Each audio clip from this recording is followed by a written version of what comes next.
12 June 12 June 12 June 12 June নিয়ে তো সব জায়গায় অনেক ধরনের নিউজ দেখতেছি যে 12 জুন অনেক কিছু চেঞ্জ হয়ে যাবে। আসলে তো কিছুই হইতেছে না, সবকিছুই ভুয়া। আসলেই কি 12 জুন কোনো কিছু চেঞ্জ হয়েছে কিনা, এটার কি কোনো এফেক্ট এখনো পড়া শুরু হয়েছে? এখন যেটা বলা হচ্ছে কোনো সাদা বা হলুদ সৌজন্য নাই। এটা হচ্ছে প্রথম পরিবর্তন। হুম মানে হুম। সাদা এবং হলুদ সৌজন্য নাই।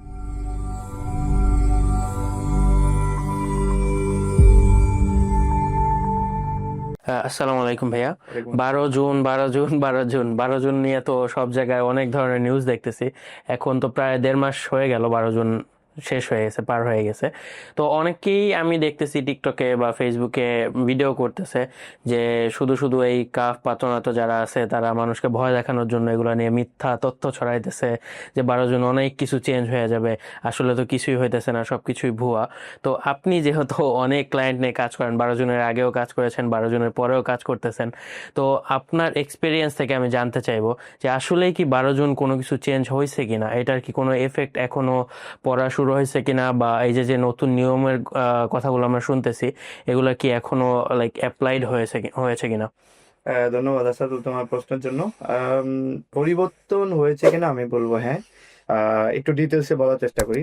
মানে ব্যাপারটা এরকম ছিল যে আসলে সবার ধারণা ছিল এরকম অনেক আইনই হয় কিন্তু বাস্তবায়ন হয় না। হুম অনেকটা আমাদের দেশের মতন অবস্থা আর কি। তবে ইতালিতে আসলে ইতালি লাইক ইউরোপিয়ান ইউনিয়ন আসলেই তাদের কথা রাখছে, এটা বোঝা যাচ্ছে কিভাবে, এটা তোমাকে একটু শেয়ার করি। খুব রিসেন্টলি আমরা যে ফাইলগুলো দেখছিলাম, মানে এখন যেটা বলা হচ্ছে কোনো সাদা বা হলুদ সৌজন্য নাই। এটা হচ্ছে প্রথম পরিবর্তন। হুম মানে হুম। সাদা এবং হলুদ সৌজন্য নাই।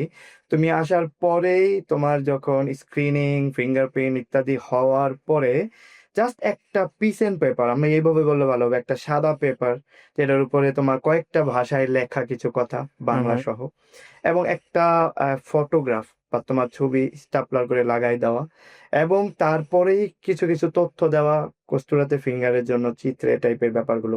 তবে আগে যেমন ব্যাপারটা ছিল যে আমাদের ফিঙ্গার নেওয়ার সাথে সাথে লাইক আমাদের যেদিন ফার্স্ট ফিঙ্গার হয়, আমি যদি পার্টিকুলার মিলানোর কথাই বলি, প্রথম অবস্থাতে লাইক তোমার কোনো একটা সংস্থা থেকে অ্যাপয়েন্টমেন্ট নেওয়া, তারা তোমাকে ফিঙ্গারের জন্য, ফিঙ্গারপ্রিন্টের জন্য কোনো একটা কস্তুরাতে পাঠানো, যেটা মিলানোতে আমরা জানি বিয়াকান্নি নামে একটা জায়গাতে, সেখান থেকে তোমাকে আবার বড় কস্তুরা যেটা বিয়া মন্তেবেলো বেন্তিসাই, সেখানে পাঠানো, এবং সেখানে তোমার মধুরচিত্রে অবশ্যই আমাদের যারা কর্তব্যরত দুভাষীরা কাজ করেন তাদের হেল্প নিয়ে মধুরচিত্রে, যেটা ফার্স্ট সৌজন্য, যেটা প্রভিজরিও আমরা হুম হুম। পেতাম একটা সময়, এখন ওই রকমটা দেখা যাচ্ছে না।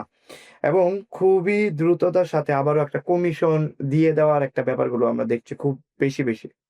তো সেই জায়গাতে থেকে যদি বলি তাহলে হচ্ছে এখন 12 জনের পরে কোনো সাদা বা হলুদ সৌজন্যর কোনো অস্তিত্বই দেখছি না আমরা। আমি খুব রিসেন্টলি দুইটা ফাইল পেলাম গত হয়তো 10 দিন আগে, যেটা আমাদের মিলানোর ফাইল না, আম, অন্য একটা শহরের ফাইল। ভাইদেরকে অলরেডি তোমার নেগেটিভ দিয়ে দিল, মানে লাইক আসার সাথে সাথে নেগেটিভ। এবং আম, আমরা অ্যাডভোকেটদের সাথে কথা বলে যেটা জানতে পারলাম, তোমার লাইক 7 দিনের ভিতরে রিকোর্স করার একটা ব্যাপার। এবং আমরা অলরেডি বুঝে গেছি, মানে হচ্ছে কি, তোমার 7 দিনের ভিতরে যে রিকোর্স যে প্রসেস গুলো আমরা আসলে 5 দিন বলার চেষ্টা করছি, মানে হুম। 5 দিনের ভিতরেই যে কোনো ভাবে সাবমিট করে ফেলা ইত্যাদি ইত্যাদি ব্যাপারগুলো, এর বেশি না।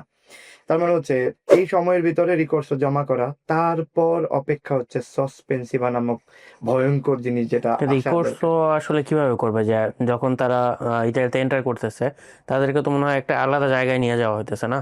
তো তারা আমি কি? বলছি আসলে যারা অলরেডি ভিতরেই বা ক্যাম্পে রিসিভ হয়েছে, ওকে এই ওকে ধরনের ওকে। মানুষগুলোর ক্ষেত্রে আমরা আসলেই ওই মানুষদের সন্ধান এখনো পাইনি, যারা আসলেই বর্ডার অবস্থা বর্ডারেই রয়ে গেছে। ওদের ওদের কথা বলছি না, যারা অলরেডি ভিতরে কোন একটা ক্যাম্পের মাধ্যমে ওনার প্রসেস গুলো করছিল। ঠিক এই অবস্থাতে অনেকে এইভাবেও আমাদেরকে শেয়ার করেছে যে আসলে আমার ক্যাম্পে আমার আগে যারা কমিশন দিচ্ছিল সবাই গণহারে নেগেটিভ পাচ্ছে, এবং সেইখান থেকেই আম, পুলিশি তৎপরতা বলি বা পুলিশি আম, মাধ্যমে ওদেরকে দেশেও পাঠাই দিল বা দিয়েছে, এরকম অনেক ঘটনা আমাদের ওই ভাইদের মাধ্যমে আমরা শুনতে পাচ্ছিলাম।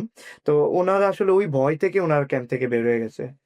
বের হয়ে গেছে এই কারণে, কারণ এত কষ্টের পরে আমি আবার আমার দেশে চলে যাব, এই ব্যাপারটা, এই ভীতিটা আসলে ওদেরকে ভয় দেখাচ্ছিল। তো হুম যাই হোক, উনি অলরেডি ক্যাম্পের বাইরে এবং নেগেটিভ পাওয়ার সাথে সাথে আমরা আলহামদুলিল্লাহ রিকোর্সটা জমা করি। এখন হুম দেখা যাবে আসলে সামনে কি হতে যাচ্ছে। ওনার সাসপেন্সি বা না আসা পর্যন্ত ওনার আসলে বলতে পারবো না যে আসলে ওনার কি একটা অবস্থায় থাকবে। উনি কাজের অপরচুনিটি পাবেন। আগে যেমন একটা আমরা সাদা পেরমিটস, যেটা প্রভিজোরি সৌজন্য যেটা, হুম সেটা পাওয়ার 2 মাস পরে কাজের কন্ট্রাক্ট করা যেত। এরকম একটা হ্যাঁ ব্যাপার শুনছি। হ্যাঁ এরকম কোনো সম্ভাবনা দেখছি না আমরা। মানে এটা আসলে খুবই টাফ হবে। এখন হয়তোবা দিনকে দিন আরো কঠোর থেকে কঠোরতম হবে। আচ্ছা, এটা ফিল করছি। যে আপনি যেটা বললেন যে কাজ করার সম্ভাবনাটা এখানে হয়তোবা থাকছে না, তো একটা রিকোর্সও করলে আমরা তো জানি যে এটা রেজাল্ট আসতে অনেক দিন সময় লাগে। দেখো, আমার যেটা মনে হচ্ছে, হয়তো যারা অলরেডি এই ব্যাপারে আমার থেকেও ভালো জানে বা মানে হয়তো আমার থেকে ভালো জ্ঞান রাখে, হয়তো তারা বলতে পারবে, হয়তো আমরাও সামনে বলতে পারবো। যতটুকু শুনছি সেটা হচ্ছে এরকম হবে, আহ, যতক্ষণ পর্যন্ত রিকোর্স ওটা অ্যাকসেপ্টেড না হবে, হুম উনি তো আসলে কস্তুরাতে পেরমিস ওটা পাবে না। মানে তোমার যখন রিকোর্স অ্যাকসেপ্টেড হবে, তখন হ্যাঁ তুমি আসলে তোমার পেরমিস জিনিসগুলোতে হ্যাঁ সামনে আগাতে পারবা। তার মানে হ্যাঁ সসপেন্সিভা মাস্ট লাগবে এখানে। সসপেন্সিভা ছাড়া তোমার হাতে কিছুই নাই। তোমার হাতে ওই পিস এন্ড পেপার যেটাতে তোমার একটা ছবি লাগানো, প্লাস হচ্ছে তোমার নেগেটিভের কাগজ বের বালে, জাস্ট এতটুকুই। তো যতক্ষণ পর্যন্ত তোমার রিকোর্সটা জমা হওয়ার পরে রিকোর্সের বাকি কাগজগুলো তোমার সাসপেন্সিভা সহ না আসবে, তুমি আসলে পারমিশন পাচ্ছ না পেরমিশন রিনোভো করার, তেমন তো এটা তো পেরমিশন পাওয়ার। আসলে খুবই একটা টাফ সিচুয়েশন হতে যাচ্ছে, কারণ অনেকটা অনেকটা। আগে সাদা সৌজন্য পেলেও আমরা বলতে পারতাম সর্বসাকুল্যে 3 থেকে 4 মাস নিজের খরচে চলতে হবে, এরপরে হয়তো বা আল্লাহ দিলে একটা কাজ ম্যানেজ করে কাজ করা যাবে। তো এখন আপনি কোনো যেটা কাজে বলতেছেন পারমিশন তো নাই, এরকম হলে তারপরে তো 90 দিনের একটা ব্যাপার আমরা বুঝতেছিলাম। হ্যাঁ আসলে সবকিছু মিলে আসলে সামনের দিনগুলো আসলে আরো আপডেটেড তথ্য পাবো আমরা। হুম, এবং সত্যিকার অর্থে প্রথম দিকে আমাদের যতটুকু আমাদের তথ্য পেয়েছিলাম এরকম, মানে কস্তুরাতে কর্তব্যরত যারা কাজ করে দুভাষী হিসেবে, অথবা কস্তুরার যারা আসলে এই ধরনের ইমিগ্রেশন সাইটটা ডিল করে, তারাও প্রথম দিকে খুব কনফিউশনে ছিল। মানে হুম, কি হবে, কিভাবে করব। কারণ এখানে এমন ব্যাপারগুলো ছিল, মানে দ্রুততম সময়ের ভিতরে কাজগুলো কেস শেষ ক্লোজ করতে করতে হবে। হবে। হুম এটা একটা প্রথম টার্গেট ছিল। তারপরে হচ্ছে গিয়ে তাদেরকে কি দেওয়া হবে, কি দেওয়া হবে না, কাজ করতে পারবে কিনা, কাজ করবে কিনা, আর যদি করে কিভাবে করবে, এই যে যে ব্যাপারগুলো, এগুলো নিয়ে আসলে এখনো আরো অনেক দিন পরে গিয়ে আমরা হয়তো বুঝতে পারবো। হুম। তো যে বা যারা ভিউর জন্য যদি ভিডিও করেও থাকে, আমরা তাদেরকে অনুরোধ করব সতর্ক করা মানুষকে, উৎসাহিত না করা বিপদের পথে যাওয়ার জন্য।